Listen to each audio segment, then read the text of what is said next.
Assalamu alaikum wa rahmatullahi wa barakatuh. Thank you so much for joining. Inshallah, let's get started. Bismillah ar-Rahman ar-Rahim.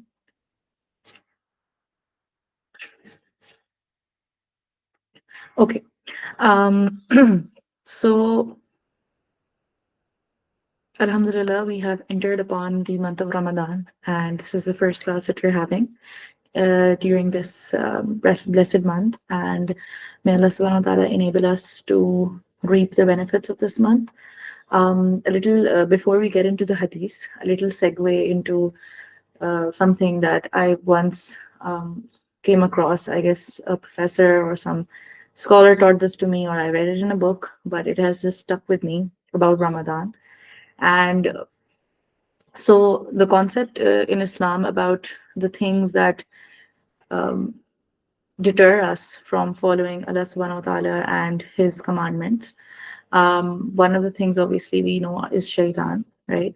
And then you also have the your nafs, and then uh, so the way the teacher explained it was like dushman, right? So dushman is the Urdu word for foe, and the dal in dushman represents the dunya, the sheen in dushman represents the shaitan, the meme I guess represented mal, and the noon represented the nafs. So in Ramadan, shaitan is, as we know it, is closed. And then you're left with dunya, mal, and nafs. And out of this, while the heaviest of the attacks are from the your nafs, right? Like even outside Ramadan, in your daily life, whenever we're faced with problems in doing amal on the sunnah or in any way obedience to Allah, it's usually because of shaitan or our nafs impending us. The good thing about Ramadan is that you can think of it as a month where you can actually test yourself, that what are the areas in which shaitan has succeeded. You know, he doesn't even want to work on, he isn't even working on those areas anymore, because it is something that your nafs is enough to prevent you from those things. So, for example, if somebody finds it difficult to wake up in the morning for tahajjud and they want to do it, or let's just say fajr because that's a fard, and they think that they're not able to do it because of shaitan, right? That they even their eyes open, but shaitan convinces them to go back to sleep, and they just go back to sleep because of the shaitan's waswasa.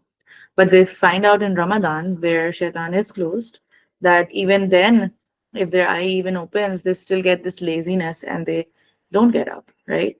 And that's an indication that this particular thing that you're not able to do is not because of shaitan, but because of your nafs. So there is a problem in your nafs that you need to fix, right? Because shaitan is always going to be there trying to make you go off the path. But with your nafs, you can actually train it.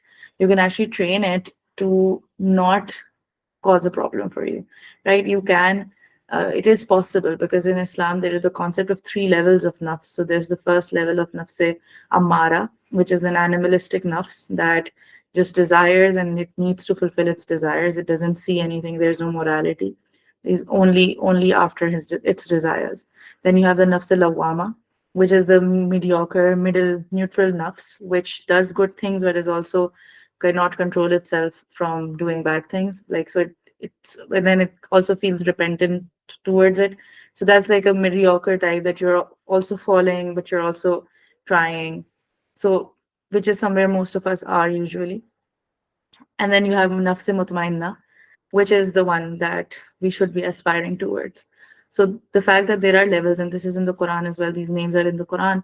So the fact that there are levels means that we can, go from one level to the next. So there is possibility of us working on it. With shaitan, it's not something that we can say that we will never be attacked by shaitan ever again. Shaitan is going to keep attacking us. We have been given the ways of protecting ourselves from shaitan, but there is no guarantee that you will be protected from shaitan for your entire life. Shaitan is going to always try to lead you astray. So, but with the nafs, you can actually try and improve your nafsani problems. It's like diseases. So every disease does have a cure, and you can try and cure those things. So the way you see Ramadan can be that you could actually see okay, what are the diseases of your nafs and what, so that for example somebody might find it difficult to read the Quran daily in outside Ramadan, but in in Ramadan they're able to see that Subhanallah they're able to read 2 3 paras a day and they're able to complete the entire Quran or maybe two Quran in 1 month, while in the whole year they were not able to complete even one. So that is an indication that that is not their nafs stopping them from reading the Quran, it's actually shaitan. So you get a list of things that, okay, these are the things that I was not able to do outside Ramadan, but I am able to do in Ramadan, because then you'll get an understanding, okay, these are shaitan's attacking zones. This is where shaitan is attacking. Then you'll also find things that you are not able to do in Ramadan either. And that's where you'll find out that this is my nafs. So Ramzan is like a really, for me, I started thinking of it as a really good month to sort of become a spy and get into the war strategy of shaitan and understand what are his strategies, what are the places that he's attacking and everything, and kind of, and then start working towards fixing that. Make goals, remember that this is something that I have to defeat shaitan in this battlefield. So you kind of get an idea into his planning, that okay, he is actually attacking on these elements of mine. You might see that you're not getting angry a lot in Ramadan, you're not fighting a lot with your spouse or your mother or whatever member of your family or someone. Then there are other things that you might notice that that's not happening in Ramzan. So you'll know that okay, these are the areas where shaitan's attacking zones, this is the battlefields, and you outside Ramzan are not even aware of those battlefields because you're like, shaitan is doing it, or maybe you don't even understand that it is something that you're being attacked on, right? Sometimes something happens and you don't even know that this is, there's a spiritual issue going on which is causing this thing, right? So I've often come across women, and we've had conversations where they're like, in Ramadan we don't fight with our spouse. It's just so weird. And then they think that maybe it's because we're doing ibadat all the time, or maybe it's because they are in the state of rosa, so they're not um, you know they're not really in the mood to fight and stuff. But actually it might also indicate that shaitan is also attacking you to fight. It's not always so easy as he said this and she said that and that's why we fought. There are other elements behind it as well.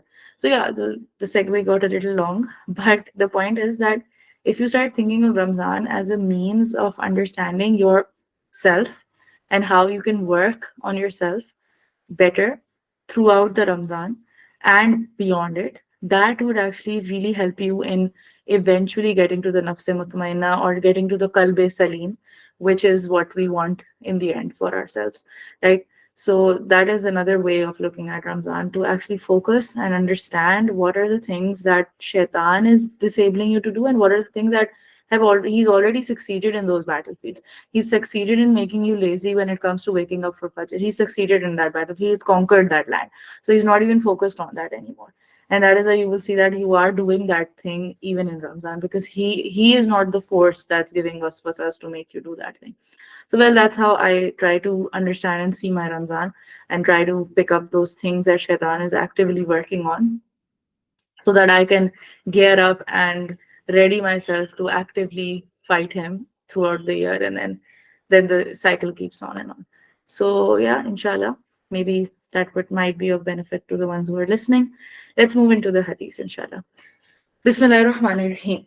Ala qala Nabi sallallahu alayhi wa sallam, ala inna dunya mal'unatun mal'unun ma fiha illa zikrullahi wa ma walahu wa alimun wa aw muta'allimun. Okay, so let's take it slowly. Ala inna dunya. So indeed, the dunya mal'unatun is mal'un. We'll understand what mal'unatun means, right? So mal'unun ma fiha. So ma fiha, whatever is in the dunya is also mal'un. Illa, except zikrullahi, so the remembrance of Allah, wama walahu, and whatever is Allah loves, or whatever is close to Allah, whatever Allah Ta'ala basically, whatever is close to Allah, whatever Allah loves, whatever deeds and actions or people or whatever will bring us closer to Allah, those things.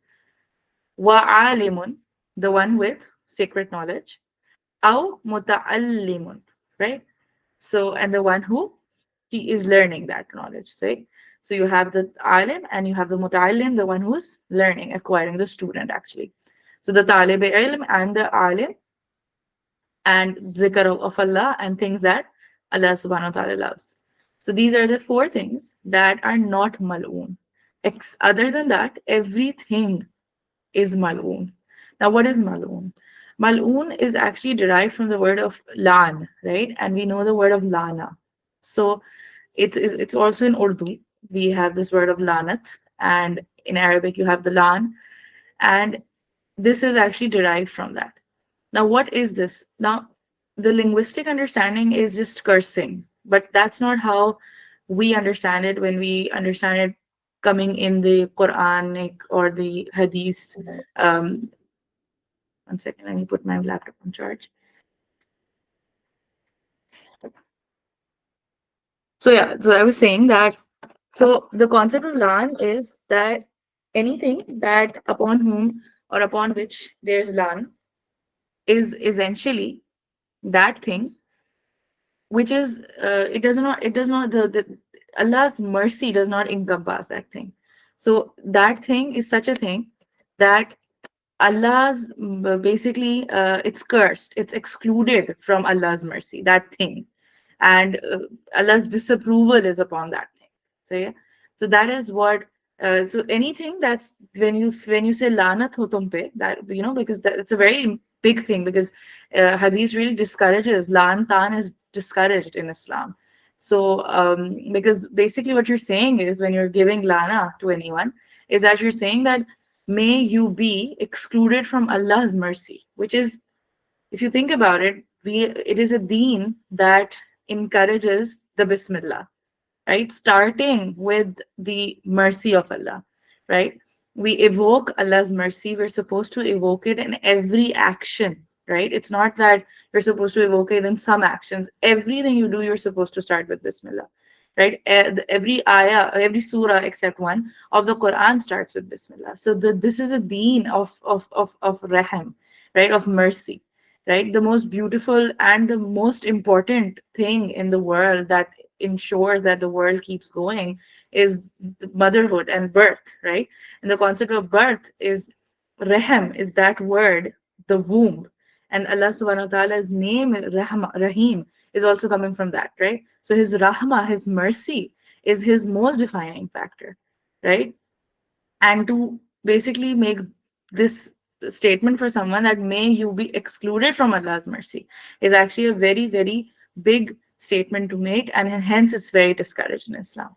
So, but the hadith is saying that the dunya is maloon. So it's sort of like dunya is excluded from Allah's mercy. And then the hadith goes forward and says, Wama fiha, and whatever is in the dunya, right? So whatever is in the dunya is also excluded from Allah's mercy, or there is disapproval or displeasure of divine displeasure on upon that thing, and the dunya itself. So it's like obviously the dunya encompasses whatever is inside the dunya, right? If I say that there is, I disapprove of this cap. If, for instance, it was a box, right? Maybe this is a box, right? So if I disapprove of this box, then everything is inside this box also I disapprove, right?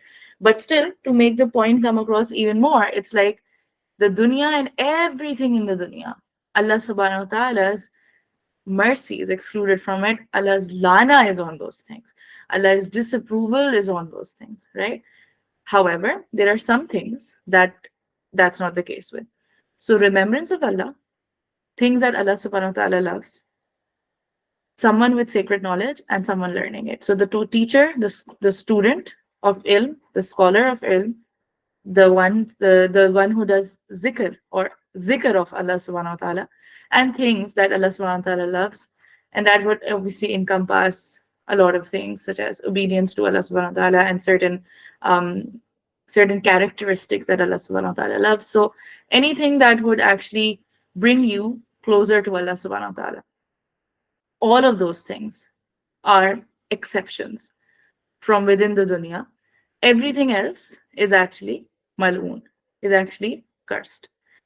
So that is what mal'oon means. Now let's get into understanding this hadith, because when we think of things that we want to achieve in our life, if you go around and just take a survey of people and ask them what are the things you want to do in your life, what are the things you desire, what are the things you want to acquire, people are like, I want a big house, a car, maybe a foreign passport, international vacations, and like it's all about the dunya and the things that are on their priority. Even if you could just do the simple survey, if you can open website the pages on Facebook related to marriage, and when you see the list of requirements that people have and the things that they list themselves, it's mostly about dunya. It's mostly things related to dunya. So they think of things related to dunya as a achievement, and they also think of things related to dunya as a criteria for selection of a spouse, right? And similarly in other aspects of the world as well. So our definition of what is our important, what is an achievement, what is a success, is very different from how Allah subhanahu wa ta'ala has taught us. So the definition of in Islam of what is important, what you should be focusing on, what your priorities should be at, is very different from how we are living our lives, how we are structuring the systems in which we have are in, like living. For Allah, things that remind you of Allah, those are the things that you should prioritize in your life. Instead of prioritizing, even we see people who actually actively want to get into situations which actually would lead them towards heedlessness from Allah subhanahu wa ta'ala, right?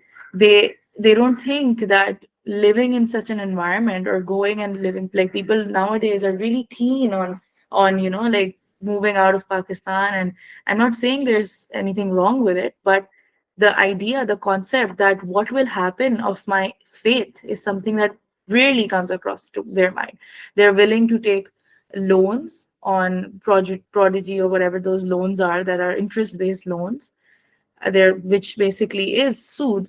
They're willing to take that. They're willing to live in environments where they might not even have access to a mosque, or they might not even get to hear the azan, where it would be very difficult for them to like perform prayers in public or get into jobs that might not enable them to pray on time. I've seen many problems of people where they're like that, are at our work, we're not allowed to take a namaz break, so we end up missing our salah, and we pray like Zohar and Asr at home, right? Or Maghrib and Zohar, Maghrib, Asr, pray it at home, and we can only pray Isha and Fajr, right? And then, so that, then there's so many other things, then halal, haram food. That is something that is commanded in the Quran to prevent ourselves from eating haram. So there are so many of these factors that people don't even think of when they think of moving, etc. So that is the issue in our society, that we have forgotten that these things are actually upon which Allah's disapproval is. His mercy is not on these things. So you will never attain peace by following these things, by going after these things, by structuring your life in such a way that your desire is to attain these things that are without the mercy of Allah subhanahu wa ta'ala. So the mindset of a moment is to focus on what? Is to focus on things that Allah subhanahu wa ta'ala is going to be pleased with. So even if you have circumstances in your life, your questions, the things you worry about, they should actually they should basically show that your worries are not of this dunya but of the akhirah, that your worry is about remembrance of Allah. Your questions when you're faced with decisions in your life are related to a concern that whether Allah will find this decision uh, uh, pleasurable or displeasure, like will it incur his pleasure or his displeasure.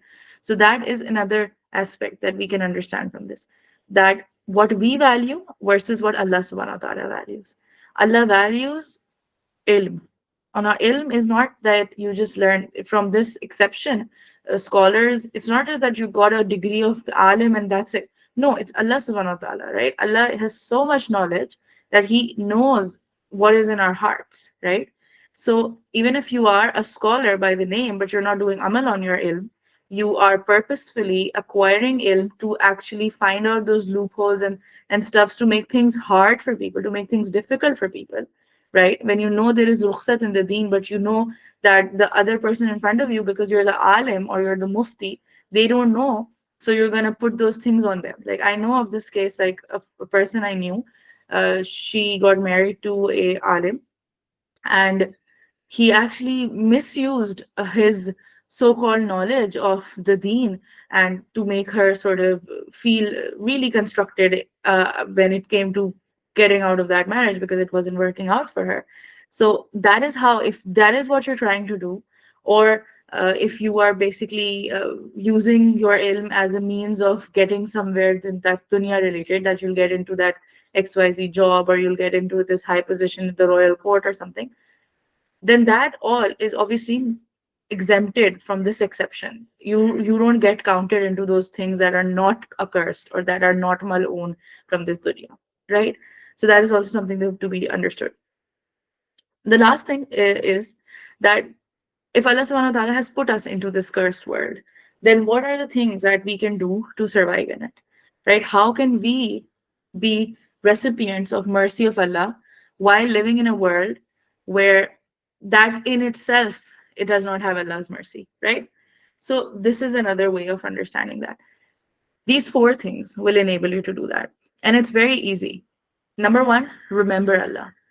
Allah should be your priority. You should think of Allah whenever you are faced with a decision in this dunya. Okay, whatever you are faced with, and we are faced with decisions every second of our life, be it the decision to whether pray or not at the moment, whether to attend the class or not, whatever decisions we are faced with every moment in our life, Allah subhanahu wa ta'ala should be at the forefront. You shouldn't, and what do you mean by Allah should be at the forefront? The point is, whatever you choose to do should not be a thing that would make you heedless. So the question that should pop in your head is, if I do this, will I become heedless of my namaz? Will I become heedless of Allah subhanahu wa ta'ala? Will I face problems in obeying Allah subhanahu wa ta'ala? That is the first thing that should come to your mind. The second thing about that which Allah loves. Now, this is again extremely beautiful. We've been reading and studying the ahadith.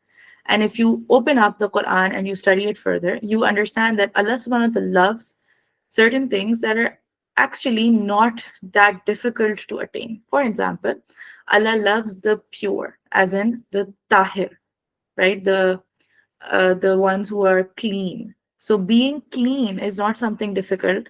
In fact, it is in the fitra. We don't naturally, people don't want to be smelly and dirty and have mud and stuff on their bodies and not take baths for weeks. That's not something people want to do. So it, if you actively try to keep yourself clean, then you're also, and thinking that Allah loves people who remain clean, then you're actually also falling into one of these categories of people upon whom Allah's mercy is in this dunya, that you're trying to be clean. Then Allah Ta'ala loves people who help others, right? Allah Ta'ala loves people who feed others. There's so many things that Allah Ta'ala loves in people that you could actually work on, that won't be very difficult for you to do, and inshallah you would then be within the protective shelter of Allah's mercy in this vile, accursed world. Then you have acquiring ilm and having ilm, right? So having ilm and acquiring, both things involve doing amal on the ilm that you have, right? So in a way, it is also, if you will acquire ilm, in that moment you will be doing zikr of Allah, because you're remembering Allah and you're talking about Allah and you're talking about the hudud and whatever Allah subhanahu wa ta'ala has commanded us to do. Then you're also doing something that Allah subhanahu wa ta'ala loves, which is obviously Allah wants to be discovered. Allah Ta'ala wants us to read about Him. Allah wants us, He sent the Quran, He's made sure that it is preserved. He sent the most pious and the most amazing of people as the messengers who bore so much pain and suffering just to get this message to us. So for us to read and understand and implement and teach and spread this message, this is something Allah wants us to do, right? Nahi anil munkar wa amar bil ma'ruf is something that Allah Ta'ala wants us to do. So if we do that, that also eventually is something Allah loves and is a means of remembering Allah subhanahu wa ta'ala. And learning ilm is also something that falls into that as well. So that is how you can survive in this curse world, because these things actually come with blessings. So this one hadith that I remember is that it says that I think 10 or 70 either blessings come on a heart that recites the durood once, right? So they send salawat on Allah, on the Prophet Muhammad sallallahu alaihi wasallam once. 10 peace and comes onto their heart, right? So blessings come onto their heart, or 70, right? So there's two narrations on that. um the point is that zikr, remembrance of Allah, all of these things actually lead to the blessings of Allah showering upon you. And when you are in a situation where you're placed in a place that's filthy, so think of it in this way: you are walking on a place, you're in a place that's dirty, but you are constantly being showered by pure water to clean yourself. So the more constantly you're showered with it, the more cleaner you will be able to come out of that place. The less frequently you shower yourself with it, the less likely you are going to come out of it clean. So you could think of it that way. You are put in this world and it's a dirty place. It's a dirty place and you're constantly being bombarded by dirt, by pollution, by bad things. And you have zikr, or remembrance of Allah, zikr, which is, or doing things that Allah loves, basically obeying Allah subhanahu wa ta'ala. And how do you do things that Allah loves?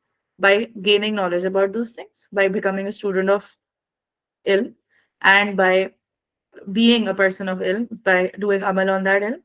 So doing these things is like showering yourself and making yourself clean.